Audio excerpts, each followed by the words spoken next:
Hello बच्चों, कैसे हैं आप। उम्मीद है आप सभी ठीक होंगे।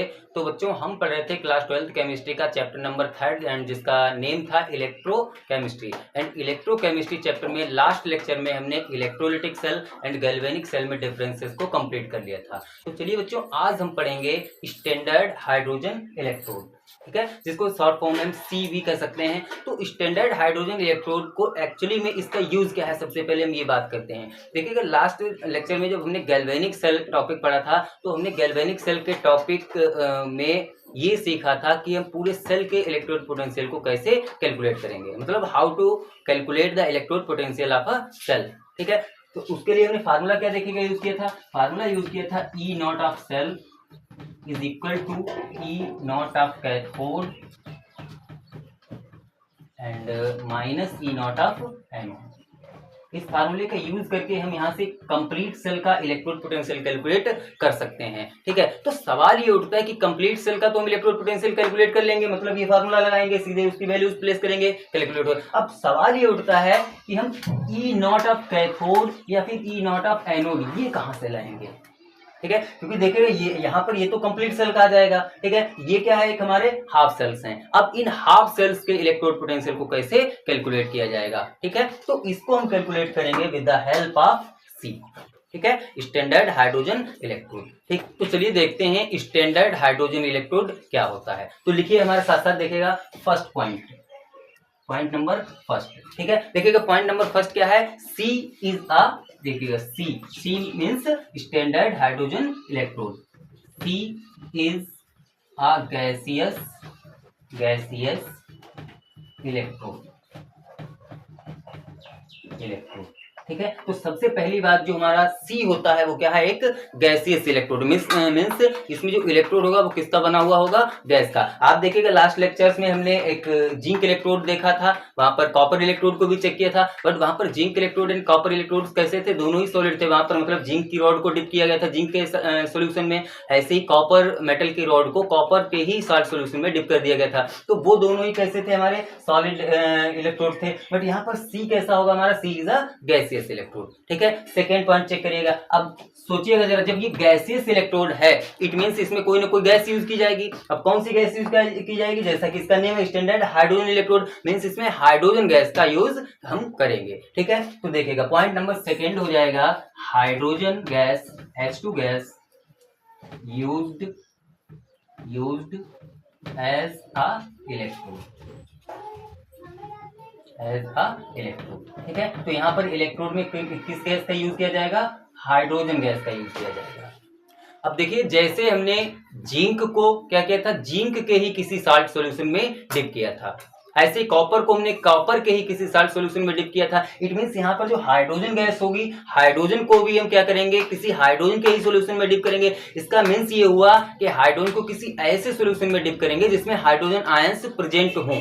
जैसे कि देखिएगा, जब हमने जिंक को जिंक सल्फेट के सॉल्यूशन में डिप किया था तो वहां पर क्या थे, Zn+2 आयंस प्रेजेंट थे। ऐसे ही जब हमने कॉपर को कॉपर सल्फेट के सॉल्यूशन में डिप किया था तो वहां पर कॉपर आयंस सॉल्यूशन में प्रेजेंट थे। तो इसी प्रकार जब हम हाइड्रोजन इलेक्ट्रोड लगाएंगे, इट मींस उसको फिर हम ऐसे सॉल्यूशन में डिप करेंगे जिसमें पहले से ही हाइड्रोजन आयंस यानी कि H+ आयंस प्रेजेंट हों। अब जरा सोचिएगा, हाइड्रोजन आयन किसमें प्रेजेंट होते हैं, तो बच्चों हाइड्रोजन आयन प्रेजेंट होते हैं किसी भी एसिड के सॉल्यूशन में, क्योंकि हमें पता है एसिड्स क्या होते हैं, जो सॉल्यूशन में H+ आयंस दे सकें। ये कौन कहता था, आर्हेनियस कहता था। क्या कहता था वो, कि कोई भी कंपाउंड अगर सॉल्यूशन में H+ आयंस डोनेट कर देगा तब वो डेफिनेटली क्या होगा, एसिड होगा, ठीक है। तो देखिएगा थर्ड पॉइंट लिखेगा हमारे पास साथ साथ, पॉइंट नंबर थर्ड, ठीक है। क्या है, द सॉल्यूशन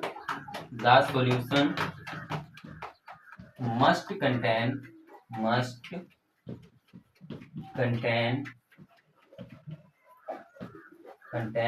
H+ आयन, ठीक है। तो जो भी सॉल्यूशन हो उसके पास क्या होनी चाहिए, H+ आयंस होने चाहिए। And we know that the solution having H+ ion are known as the acids, ठीक है। It means this is the solution of any acid, ठीक है। ये कैसा होना चाहिए, कोई भी एसिडिक सॉल्यूशन होना चाहिए, एसिडिक सॉल्यूशन।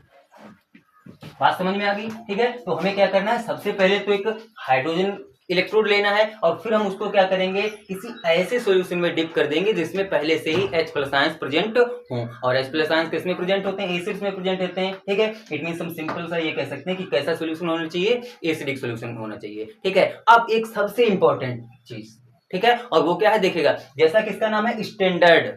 ठीक है, अब सबसे पहले तो हमें क्या करनी है, यहाँ पर स्टैंडर्ड कंडीशंस अप्लाई करनी है। अब आप सोचिएगा जरा स्टैंडर्ड कंडीशंस क्या होती हैं, तो देखिएगा स्टैंडर्ड कंडीशन क्या होती थी, देखिएगा पॉइंट नंबर 4, सबसे पहली बात, टेम्परेचर कितना होना चाहिए स्टैंडर्ड के लिए, 298 केल्विन। आप याद करिएगा स्टैंडर्ड टेम्परेचर कितना होना चाहिए, 298 केल्विन।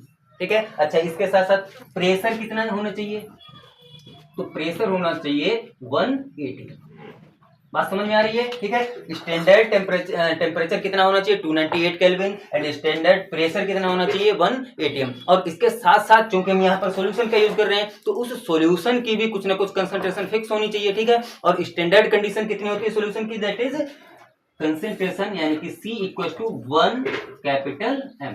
ठीक है, यानी कि जो भी सॉल्यूशन होगा हमारा एसिडिक सॉल्यूशन, उस एसिडिक सॉल्यूशन की कंसंट्रेशन वो कितनी होनी चाहिए, 1 M होनी चाहिए। ठीक है, तो ये इतना हो गया। अच्छा अब इसके बाद देखिएगा पॉइंट नंबर 5। ठीक है, पॉइंट नंबर 5 देखिए, for standard hydrogen electrode, standard hydrogen electrode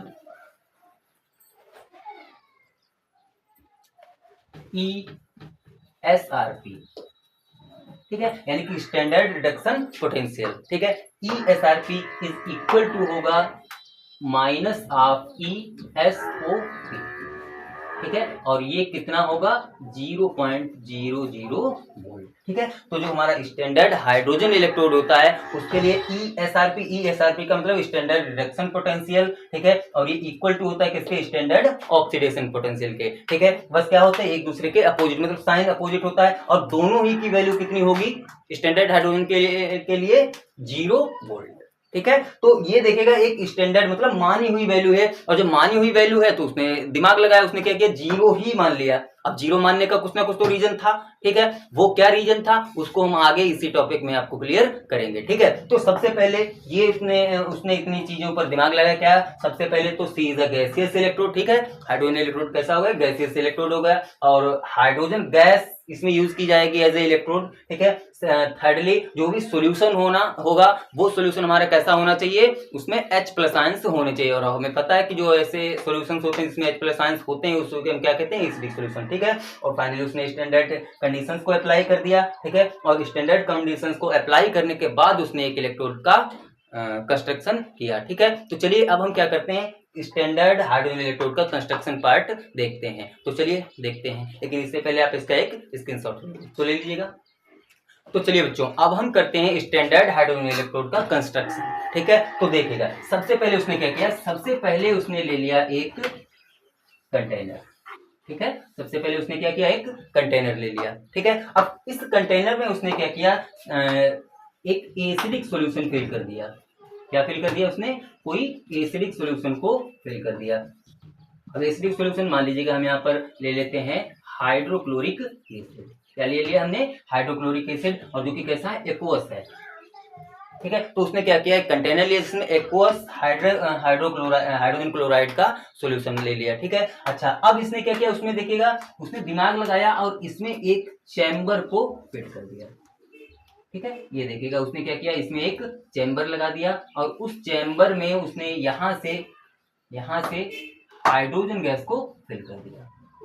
ठीक है, यहाँ पर उसने हाइड्रोजन गैस को फिल कर दिया। ठीक, अच्छा अब उसने क्या किया, देखेगा हाइड्रोजन गैस को फिल करने के बाद उसने इसको कनेक्ट करने के, भाई आप सोचिएगा कि अगर हम कोई इलेक्ट्रोड बना रहे हैं तो उसको किसी न किसी वायर से तो कनेक्ट करना ही पड़ेगा। ठीक है, अब यहाँ पर हाइड्रोजन गैस को वो वायर से कैसे कनेक्ट करता, तो इसके लिए उसने क्या किया, उसने यहाँ पर एक प्लेटिनम कोटेड मेटल का कोई पीस ले लिया। ठीक है, ये कोई मेटल पीस ले लिया और जिस पर उसने क्या किया, प्लेटिनम की कोटिंग कर दी। ठीक है, तो ये कैसा है, प्लेटिनम कोटेड है, प्लेटिनम कोटेड। ठीक है, और फाइनली उसने क्या किया, यहां से देखेगा एक वायर को कनेक्ट किया, ये उसने एक वायर कनेक्ट कर दिया, ये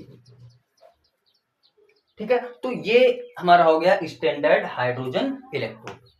ठीक है, अब ये स्टैंडर्ड हाइड्रोजन इलेक्ट्रोड, इसकी हेल्प से उसने किया क्या, देखिएगा, इसकी हेल्प से हम किसी भी हाफ इलेक्ट्रोड की इलेक्ट्रोड पोटेंशियल को कैलकुलेट कर सकते हैं। ठीक है, तो कैसे करेंगे इसके लिए हम देखेंगे नेक्स्ट लेक्चर में। ठीक है, तो चलिए इसको डायग्राम बना लीजिएगा और फिर बच्चों मिलते हैं नेक्स्ट लेक्चर में। तब तक के लिए thank you so much, thank you all.